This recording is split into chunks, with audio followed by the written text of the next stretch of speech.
वारकरी संप्रदायात कथित घुसखोरी झाल्याची सूची जाहीर केल्यानंतर राष्ट्रवादी काँग्रेसचे शरद पवार गटाचे प्रवक्ते विकास लवांडे वादाच्या भोवऱ्यात सापडले आहेत। या प्रकरणाच्या पार्श्वभूमीवर काही वारकऱ्यांनी विकास लवांडे यांच्यावर शाईफेक केली असून या घटनेचा राष्ट्रवादी काँग्रेसचे आमदार अमोल मिटकरी यांनी निषेध व्यक्त केला आहे।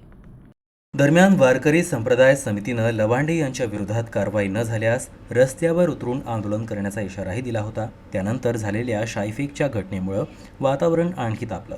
या घटनेवर राष्ट्रवादी काँग्रेसचे आमदार अमोल मिटकरी यांनी तीव्र नाराजी व्यक्त केली आहे।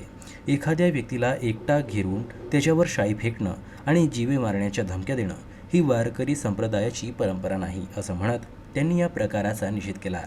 सध्या या घटनेमुळे राजकीय आणि धार्मिक वर्तुळात चर्चांना उधाण आलं असून पुढील घडामोडीकडे सर्वांचं लक्ष आहे। गोष्ट तर तो महाराज म्हणून मला असं वाटते महाराजाच्या नावाला असलेला कलंक आहे। संग्राम पठारेंनी ज्या पद्धतीने आतंकवाद्यासारखं एखाद्याला गाठून त्याच्या अंगावर शाईफेक करणं, आमच्या गुरुला बोलला म्हणून सोडणार नाही अशा प्रकारच्या धमक्या देणं, तर हा जो अहंकार मद असा क्षणोक्षणी त्याच्या बोलण्यातून झळकलाय, त्याच्यासोबत जे गोरक्षकाची झुंड होती, तर धर्माच्या नावाने वारकरी संप्रदायच मानणाऱ्या एखाद्या व्यक्तीला जर अशा प्रकारे जीवाना मारण्याचा प्रयोग कोणी करत असेल तर यांना तुकाराम महाराजांनी नामदेव महाराज ज्ञानोबा राया हे कितपत कळले।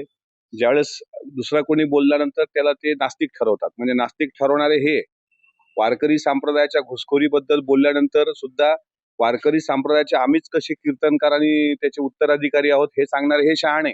अरे तुमच्यात धमक आहे तर उत्तर भारतीय महाराज लोक जे महाराष्ट्रात आता आक्रमण करतायत, जा ना तुम्ही त्या पंढरपूरच्या चंद्रभागेच्या वाळवंटाच्या काठावर इस्कॉनवाल्यांनी अतिक्रमण केलं, आहे का हिंमत तुमच्यात? म्हणजे असा कोणी वारकरी संप्रदायाच्या शुद्धीकरणाबद्दल बोलत असेल तर तुम्ही त्याला नास्तिक ठरवून जीवानी मारणार काय? तुम्हाला तुकाराम कडले कोणीही जीवाचं न घडो मत्सर म्हणणाऱ्या तुकोबारायांच्या वारकरी संप्रदायाचं नाव घेऊन अशा प्रकारे जागोजागी अहंकार आणि दर्प, ज्याच्या म्हणजे विंचवाची नांगी तैसा दुर्जन सर्वांगी, विंचवात जसं विष असतं तसं या पठाऱ्यामध्ये दिसतंय।